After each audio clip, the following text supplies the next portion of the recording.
রাজনৈতিক মামলা প্রত্যাহার নিয়ে অন্তর্বর্তী সরকারে দাবা খেলছে এমন অভিযোগ করেছেন বিএনপি চেয়ারপারসনের উপদেষ্টা সৈয়দ মোয়াজ্জেম হোসেন আলাল।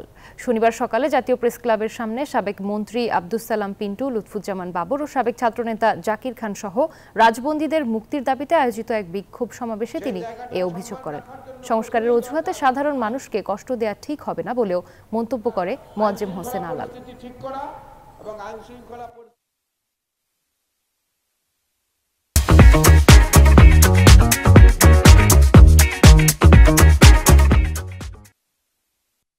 ন্যায় বিচারের স্বার্থে হলেও, দেশের মানুষের মনে আস্থা বিশ্বাস জাগানোর স্বার্থে হলেও বর্তমান সরকার সকল অসত্য মামলাগুলো, অপ্রমাণিত মামলাগুলো প্রত্যাহার করে নেবেন এবং দীর্ঘদিন যারা যারা কারাগারে আছেন, আব্দুস সালাম পিন্টু, জনাব লুৎফুজ্জামান বাবর, জনাব জাকির খান সহ সমস্ত নেতাকর্মীকে অবিলম্বে মুক্তি দিবেন।